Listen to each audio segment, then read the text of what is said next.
Part 2 of Unit 12 is about the ion product constant and pH.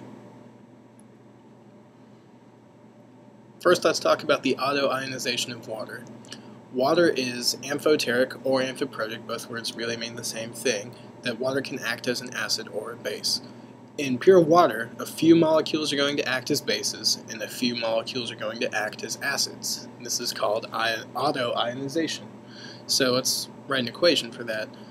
We've just got some pure water, so we've got two water molecules hanging out, and these two are actually going to have a little chemical reaction. This water is going to donate a hydrogen ion to this guy, so we're going to end up with a hydronium ion and a hydroxide ion. So in this autoionization reaction, this guy was my acid because he donated a hydrogen ion. This was the base, it accepted it. Hydronium is my conjugate acid, and hydroxide is my conjugate base. So in pure water, it's not all just H2O. There's a few molecules that are actually reacting to produce hydronium and hydroxide. The equilibrium expression for that reaction is written here. Kc is equal to the hydronium concentration times the hydroxide concentration. This special equilibrium constant is referred to as the ion product constant for water, Kw. At 25 degrees Celsius, Kw is always going to equal 1 times 10 to the negative 14th. So if we rewrote this Kc as a Kw up here and we set it equal to 1 times 10 to the negative 14th, if we solve for the concentration of hydronium and hydroxide, well, in pure water, the concentration of both of these things is going to be equal to 1 times 10 to the negative 7th. So in pure water, the concentration of hydronium and hydroxide is equal. They each have a concentration of 1 times 10 to the negative 7th.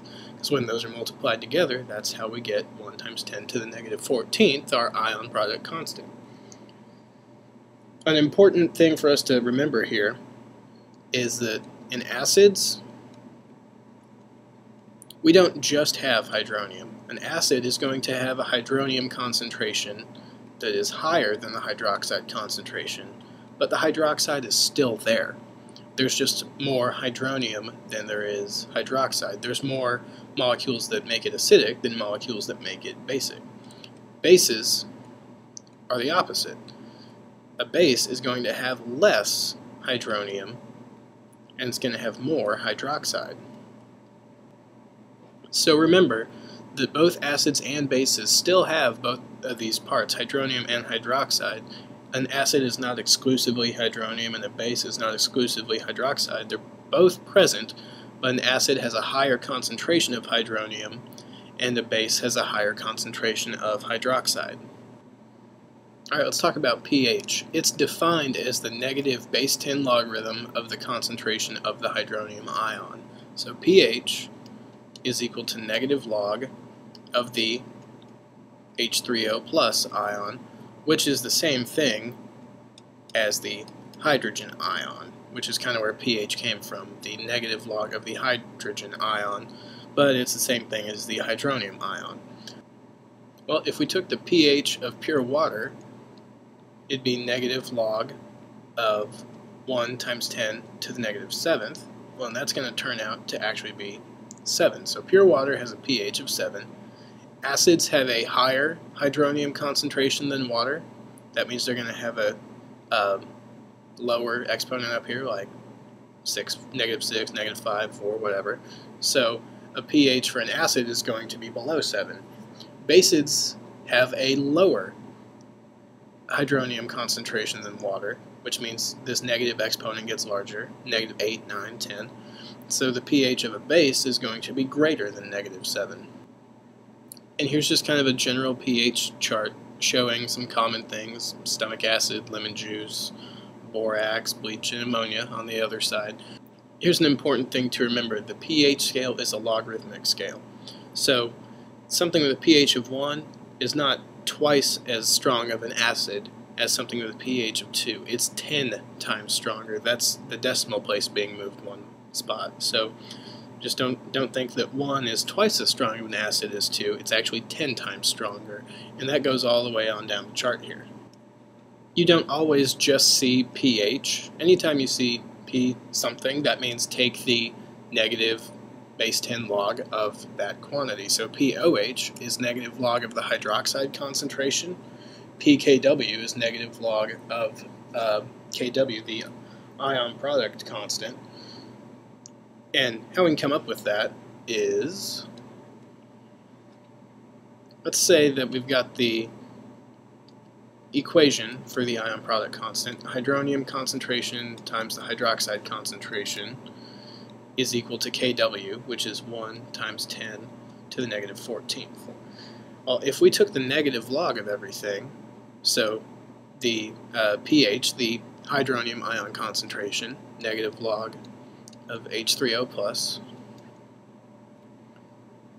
if we're taking the negative log of everything, it's going to end up being plus the negative log of the hydroxide concentration is equal to the negative log of 1 times 10 to the negative 14th. Well, if we rewrote that, instead of having our negative log terms, we have pH plus POH, and if we actually took the negative log of this, it's going to be equal to 14. This is an important thing to remember, helps us convert between pH and POH. They add together to equal 14. There's several different ways to measure pH. Over here on the left side I've got pictures of several different indicators. An indicator is something that we add a few drops of to a solution and it causes it to change color at a certain pH range. Indicators and pH paper or litmus paper are less accurate than, say, something like this, a digital pH meter that's actually measuring the voltage change that has to do with the exchange of hydrogen ions. So these electronic meters are a lot more accurate than the indicators. We're going to be using both this year. By now, hopefully, you know that the 7 strong acids are HCl, HBr, HI, HNO3, H2SO4, HClO3, and HClO4. If you don't know that by now, you should. The reason these are strong acids is they are electrolytes that dissociate 100% into ions. So every single one of those dissociates into a hydrogen or hydronium ion and whatever anion goes with it. Something to remember, for monoprotic strong acids, the hydronium ion concentration is equal to the concentration of the acid. So if I have 2 molar hydrochloric acid, that means that the hydronium ion concentration is also going to be 2 molar. Strong bases are the soluble hydroxides, which are the alkali metal and heavier alkali earth metal hydroxides. So column 1 and column 2 of the periodic table, but we're only going to look at calcium, strontium, and barium out of column 2. These are substances that dissociate 100% in aqueous solution.